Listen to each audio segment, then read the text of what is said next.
بسم اللہ الرحمن الرحیم۔ حضرت مریم علیہ السلام اپنی خالہ کے گھر غسل حیض کرنے گئی۔ آپ پردہ لٹکانا چاہتی تھی، دیکھا ایک خوبصورت نوجوان اچانک ظاہر ہو گیا۔ حضرت مریم نے دیکھا نامحرم میری طرف آ رہا ہے۔ آپ نے آواز دے کر کہا، میں پناہ مانگتی ہوں تجھ سے، اگر تو اللہ کو مانتا ہے۔ حضرت جبرائیل نے فرمایا، میں ویسا شخص نہیں ہوں، مجھ سے ڈرنے کی ضرورت نہیں، میں اللہ تعالیٰ کی طرف سے آیا ہوں اور فرشتہ جبرائیل ہوں، اللہ تعالیٰ کے حکم سے آیا ہوں۔ آپ کو یہ بتانے، اللہ تعالیٰ نے آپ کو ایک بیٹا بخشا ہے جس کا نام عیسیٰ بن مریم ہوگا۔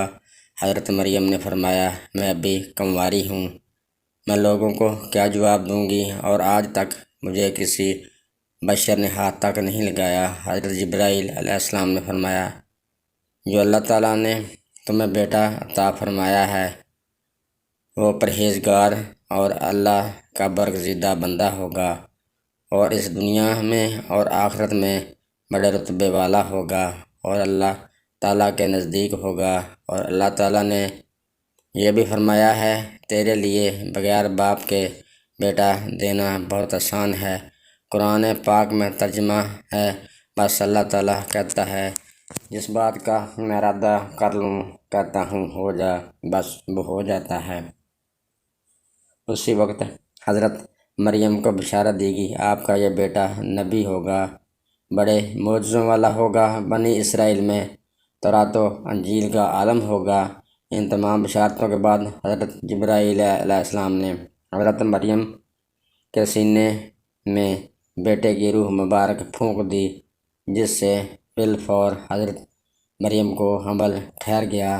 حضرت مریم فرماتی ہیں، دوران حمل تنہائی میں حضرت عیسیٰ یعنی کہ میرا بیٹا پیٹ میں مجھ سے باتیں کرتا اور فرمان الہی سناتا رہتا۔ اس سارے عمل کے بعد حضرت مریم واپس اپنی خالہ کے پاس گئی۔ خالہ نے دیکھا حضرت مریم کو تو وہ حمل سے ہے۔ حضرت مریم نے ساری بات اپنی خالہ کو بتائی۔ آپ کی خالہ بھی حمل میں تھی، ان کے پیٹ میں بھی حضرت یحییٰ یعنی کہ وہ بھی نبی تھے۔ جب خالہ حضرت مریم کے نزدیک ہوئی تو انہیں محسوس ہوا ان کا پیٹ حضرت مریم کے پیٹ کو سلام دے رہا ہے۔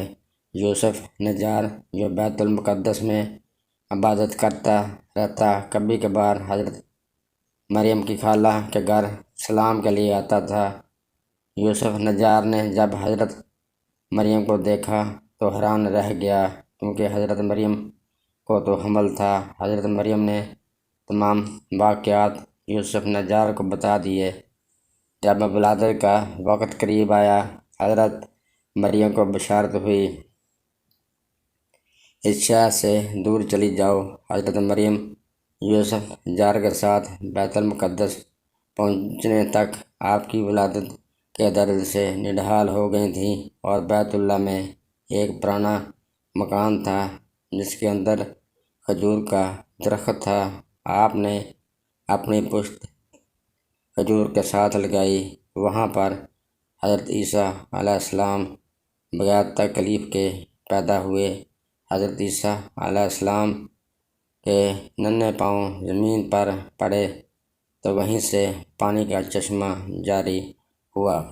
اللہ رب العزت نے ملائکہ کو بھیجا، حضرت عیسیٰ کو غسل ملائکہ نے دیا۔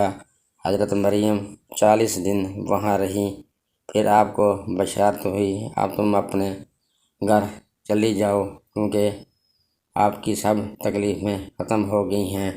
آپ کو یہ بھی بشارت ہوئی، جب آپ کے گھر والے اس ماجرے کے بارے میں معلوم کریں تو آپ نے کہہ دینا ہے، آپ اس بچے سے پوچھ لیں۔ جب بنی اسرائیل نے حضرت مریم کی گود میں بچہ دیکھا، اس نے غصے کے عالم میں پوچھا، یہ کیا تماشا ہے، یہ تم نے کیا برا کام کیا ہے؟ تو حضرت ہارون کی طرح عبادت کرتی تھی، تیری ماں بھی بدکار نہ تھی۔ حضرت مریم نے بچے کی طرف اشارہ کیا، اس سے پوچھ لو۔ بنی اسرائیل پھر غصہ ہو کر بولے، ہماری نقل کرتی ہے کہ ہم اس بچے سے باتیں کریں؟ یہ نومولود بچہ ہم سے کیا باتیں کرے گا؟ تبھی بچہ یعنی کہ حضرت عیسیٰ علیہ السلام بول پڑے اور کہا، میں خدا کا بندہ ہوں اور خدا نے مجھے کتاب دی ہے۔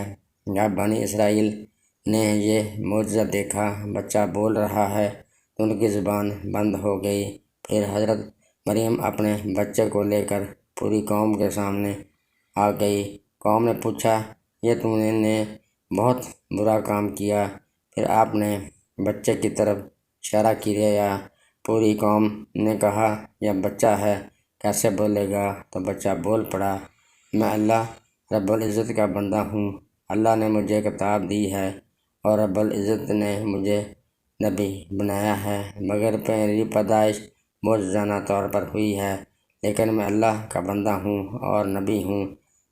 بنی اسرائیل بچے کو بولتا دیکھ کر سب کی زبان بند ہو گئی۔ اس طرح اللہ رب العزت نے حضرت عیسیٰ علیہ السلام حضرت مریم کی گود میں کھیلتے ہوئے پیدا ہوا، اور حضرت عیسیٰ علیہ السلام کو اللہ رب العزت نے بے شمار معجزوں سے نوازا۔ بے شک اللہ رب العزت بغیر باپ کے بچہ پیدا کر سکتا ہے۔ یہ قرآن پاک میں ہے۔ ہماری دعا ہے اللہ ہم سب کا حامی و ناصر ہو۔ دوستو، جاتے جاتے آپ سے درخواست ہے، اس چینل کو سبسکرائب